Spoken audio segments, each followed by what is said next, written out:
Hello everyone, welcome. नमस्कार। Welcome to weekly news update. आज हम मार्च माह के प्रथम सप्ताह के कुछ प्रमुख अपडेट्स के बारे में बात करेंगे।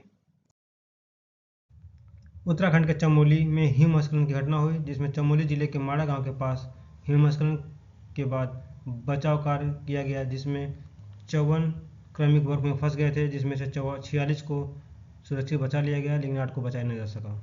केंद्र सरकार ने पासपोर्ट के नियमों में संशोधन किया। 1 अक्टूबर 2023 के बाद जन्मे आवेदकों के लिए जन्म प्रमाण पत्र ही जन्मतिथि का प्रमाण पत्र होगा।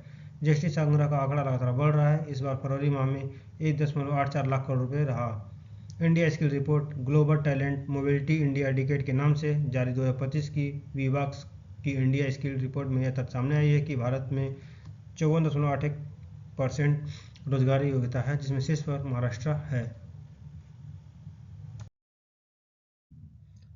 मध्य प्रदेश हाईकोर्ट की ग्वालियर खंडपीठ ने एक याचिका की सुनवाई में कहा कि थिएटर और मल्टीप्लेक्स में फिल्मों के बीच दर्शकों को विज्ञापन देखने का बाध्य नहीं कर सकते हैं। टिकट पर समय स्पष्ट होना चाहिए। मतदाता सूची से जुड़ने, मोबाइल व ईमेल के नाम कटने व जुड़ने की जानकारी तुरंत मिलेगी।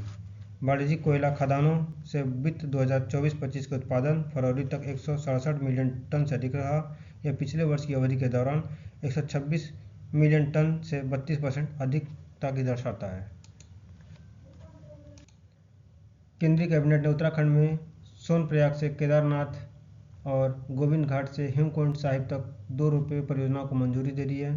सोनप्रयाग से केदारनाथ की दूरी 12.9 किलोमीटर थी, जिसकी लागत 4,000 करोड़ रुपए है।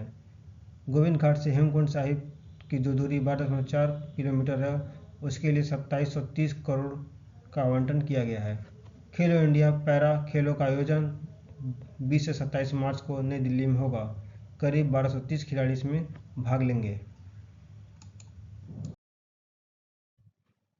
टेबल टेनिस के दिग्गज खिलाड़ी अंचत शरत कमल ने संन्यास की घोषणा कर दी है। अमेरिका द्वारा लगाए गए टैरिफ के जवाब में कनाडा और चीन ने भी उन पर शुल्क लगाया है। अमेरिका ने कनाडा पे 25% और चाइना पे 15% का टैक्स लगाया, जिसके जवाब में कनाडा ने भी 25% और चाइना ने भी 15% तक का टैक्स लगाया। जापान के पूर्वी फुजी में धर्म गार्डियन अभ्यास हुआ। यह इंडिया और जापान के बीच में होता है। मोटापा लोगों को 10 वर्ष तक की उम्र कम कर देता है। एम्स की एक रिसर्च में यह बात सामने आई है। मोटापा बहुत बड़ी स्वास्थ्य की समस्या है। इससे डायबिटीज, हाइपरटेंशन, कैंसर जैसी घातक बीमारियां बढ़ रही हैं। यह देश में लोगों की उम्र को 10 वर्ष तक घटा रही है, ऐसा एम्स का रिसर्च में बात सामने आई है। प्रधानमंत्री नरेंद्र मोदी ने कहा, भारत ने लगातार सुधारों, वित्तीय अनुशासन, पारदर्शिता और समावेशिता के विकास के प्रति अपनी प्रतिबद्धता को दिखाई है।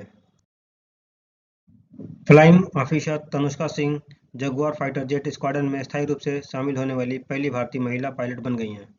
इलेक्ट्रॉनिक्स और सूचना प्रसारण मंत्री अश्विनी वैभव ने कहा कि भारत एआई के क्षेत्र में व्यवहारिक और तकनीकी कानूनी दृष्टिकोण अपना रहा है। उन्होंने कहा, भारत लंबे समय से सॉफ्टवेयर के विकास में वैश्विक नेता रहा है, लेकिन अब हार्डवेयर के विनिर्माण में भी तेजी से प्रगति कर रहा है। 5 विनिर्माण इकाइयां के संयंत्रों के साथ वैश्विक इलेक्ट्रॉनिक के क्षेत्र में मजबूत भूमिका दिखा रहा है। 100 अरब से ज़्यादा हो रही है सालाना सट्टेबाजी। 30% की सालाना दर से बढ़ रहा सट्टेबाजी का बाजार। पिछले साल 3 महीने में ही मुख्य 4 प्लेटफॉर्म पैरी मैच, स्टेक, वन बेट एक्स और बैटरी फर्स्ट पर ही 1.6 अरब विजिट दर्ज की गई। चुनाव आयोग ने मतदाताओं को विशिष्ट पहचान पत्र प्रदान करने की पहल कर रहा है। करीब 100 करोड़ मतदाताओं को एक अनूठा मतदाता पहचान पत्र से लैस करेगा। इससे कि एक देश में एक मतदाता सूची पहल को विकसित करने में लाभ मिलेगा। अक्टूबर से दिसंबर तिमाही चालू वर्ष वित्त वर्ष 2024-25 में भारत का विकास दर 6.2% रहा, जो कि चीन, अमेरिका, इंडोनेशिया, ब्राजील से भी ज़्यादा थी। और हाँ, इंडिया ने चैंपियन ट्रॉफी को जीत दर्ज कर ली है। इसने चैंपियन ट्रॉफी को 4 विकेट से जीत लिया। फाइनल मैच इंडिया और न्यूजीलैंड के बीच दुबई में खेला गया। 252 रन का लक्ष्य का पीछा करते हुए भारतीय टीम ने 49 ओवरों में 6 विकेट नुकसान पर 254 रन बनाकर चैंपियन ट्रॉफी को 12 वर्षों के बाद जीत दर्ज कर ली। Thank you so much for listening and stay tuned. Thank you so much.